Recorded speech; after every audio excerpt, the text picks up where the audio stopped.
Hello everyone and welcome to the channel, and thanks for those of you who have newly joined, and welcome back to those who are returning subscribers as well. Always great to have you along. Hopefully you enjoyed this video today. This is just a very quick update on something I've been working on for a little while now, since about February actually. Progress has been a little bit slow, but what you're looking at here is basically my next project, my OO9 gauge model railway. Some of you who have been following this channel for a little bit longer will know that I did do a practice railway a little while ago in OO9 gauge, and that was my first foray into model railways. I'll put a card up above for those of you who haven't seen that video yet, and there's a few videos there. Check out the description of this video for those links as well to my practice layout. That was a very small layout, that one, but very fun and enjoyable to build as well. You're looking at it right now. Basically this is it in its finished form as it stands today, and yes, definitely had a lot of fun building this one, and I'm hoping to basically take all the skills and whatnot that I've learnt, experience from this layout, and basically apply it to this one right here. Yes. So that is the plan anyway, and over the coming weeks, particularly over the Christmas holidays as well, hopefully I'll get more of a chance to basically take time off work and work on this, because yes, I do have a full-time job as well, which makes life quite difficult when you want to do the old enjoyable hobby stuff. And you know that I've been playing quite a bit of Derail Valley as well lately, so that's been keeping me very busy as well. And I know that a lot of you have been enjoying those videos, so very glad to hear that as well. So what you're looking at here is basically a project which I've built from the ground up, including the table, and basically put everything together as it stands right now. I've got most of the track electrified, and the ballasting has begun as well. And yes, basically the foam terrain is taking shape as well, as you can see there. Still very early days though, there's no real landscape or anything put down so far.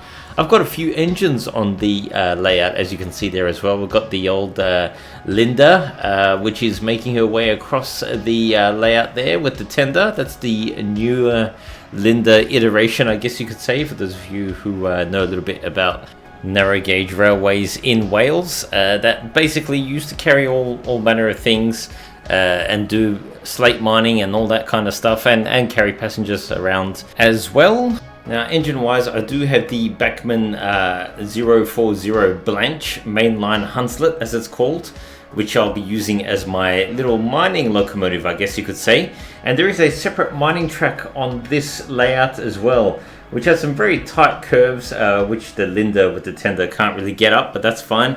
That's where the little Blanche will come in and basically go into a little mining area where there'll be a slate quarry and all that sort of stuff in the middle of the layout. So here we can see little Blanche just making her way around the elevated mining track there, which is still very much a work in progress. And you can see just ahead of her, you've got the siding there, or the mining area, which has a little loop, a reversing loop as well. So once the wagons are delivered, the actual locomotive can just reverse and hook up to the other end of the slate wagons and take them back down the hill, back down that elevated track again. So that's the whole idea here. You can see that it's very much early stages still for this mining track area. It hasn't even been wired in properly yet, so it's all a bit of a work in progress anyway. But here we're looking at the other side of the layout here, and we've got Linda approaching as well.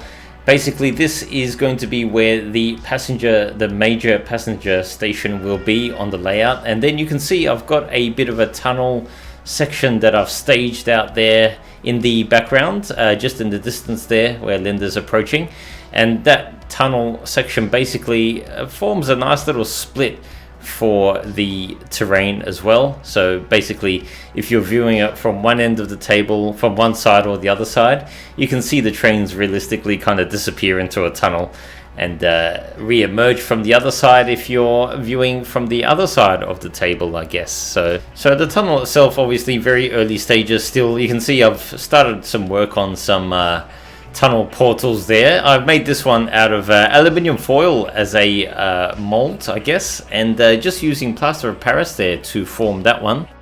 And then on the other side I have a more traditional kind of brick effect on the tunnel face, which, don't worry, I know looks a little bit bland right now, but I'm going to dress this up. I'm hoping I'm going to dress this up anyway to make it look a lot better. Put some foliage, put some weathering and some soot and all that kind of stuff all over the place, just to spice it up a little bit. So just as a bit of an overview, on the left hand side of the layout I do have what's going to be a great grassy mountain basically. So what you're seeing there is the elevated mining track as well. I'm going to fill all that in with foam, and then obviously plaster cast, a plaster bandage I should say, all of this up. And then put some grass and some static grass as well, and bushes and whatnot, maybe a tree or two here and there. And then over the other side of the layout we have, as mentioned just before, the tunnel section. So this is where we'll have the slate mountain, I guess you could say, because this is behind the slate mine. And you can see here the close-up of the slate mine, which I've it's basically all styrofoam at the moment, which I've tried my hand at just painting, and I might obviously dress up a little bit more. I want to get some real layering going on with the colors and whatnot, and build up a little bit of foliage, but not too much in this section. We're going to have some slate rolling down the hill there, and yeah, hopefully we'll have quite of a rocky scene on this right hand side of the layout now that we're looking at. So just zooming out here to ceiling level, basically got the camera on the ceiling here just looking down. And on the left hand side there you've got the on the far left you've got that great grassy hill. That's what's gonna eventuate in that section anyway. And then over on the right hand side we've got the slate mine, or the slate mountain, I guess you could call it. And then you've got the slate mine in the middle there. So that is more or less the layout of the terrain itself. Now of course dotted around the layout as well you've got the different train platforms and things like that. Like I was mentioning before, we're going to have the main major station just up here towards the middle of the table there on the far side there, as you can see. And then towards us we've got the main engine shed and works yard. So there's a slate processing plant and things like that. So once the little Blanche has picked up the slate wagons from the mine, it's going to make its way back down that elevated section and here into the works yard, where there's a few sidings and a slate processing building's going to be there and all that kind of stuff. So that's going to be doing the rounds, going back and forth to the mine, and then you've got the passenger loop making its way around the outside of the entire layout at the same time. So here we can see little Blanche making her way around the great grassy mountain and heading up towards the mine. Gonna climb this elevated track section, and she'll be at the mine site there in no time. So yes, that is obviously there's a lot of work to do here still with the ballasting and just filling in underneath the elevated mine track section there. And here of course we've got Linda making her way around with the passenger service once again as usual. Now there's a few, like I was saying, in the works yard there's a few little sidings and things like that. I've made sure to have a reasonable amount of sidings there. Obviously you've got that slate processing plant, which is just a prop at the moment, a bit of styrofoam with some cardboard roof on it. That will be the slate processing plant. Well, the real one will take that prop's place eventually once I save up a bit more money, I think, to get one.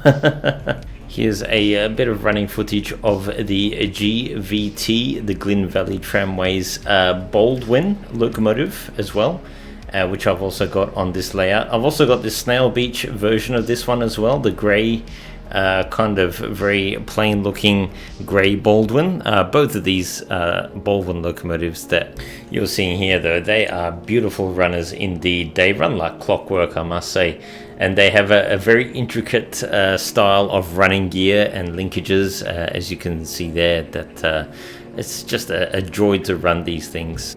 And all these locomotives have full DCC sound. The entire layout is wired for DCC, which is the more advanced level of control, where you can see what I'm doing here. I can basically control multiple locomotives by selecting the different ID numbers for each locomotive and issuing commands to them separately, switching away to different locomotives, giving them commands, and then coming back and resuming commands on some of the other locomotives.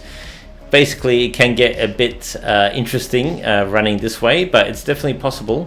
So you can have that passenger service running around the outside, whilst you've got your little mining engine going up to the mining slate quarry there, as we can see here.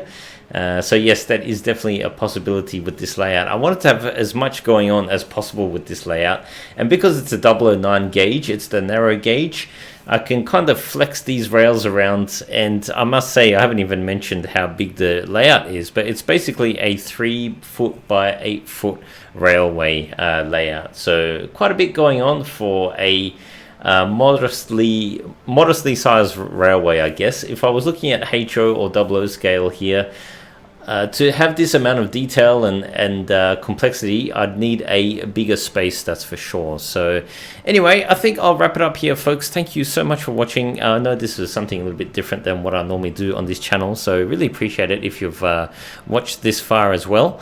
If you're interested in this and you do like what you've seen today, please remember to leave a like, and feel free to comment below as well if you've got any questions on these things, on model railways in general as well. I'm pretty much a new kid on the block when it comes to these things as well with model railways, so I'm learning a lot as I'm going along, and I can't wait to start putting some landscape down on this layout and seeing this whole thing kind of flourish, because I'm getting a little bit tired of looking at all that foam. So hopefully in the next video you're going to see a lot of grass, hopefully a lot of rock, and yeah, a lot of dirt and bits and pieces, just to bring this whole thing to life. So yes, thanks once again for watching, and until next time, I'll see you all in the next one.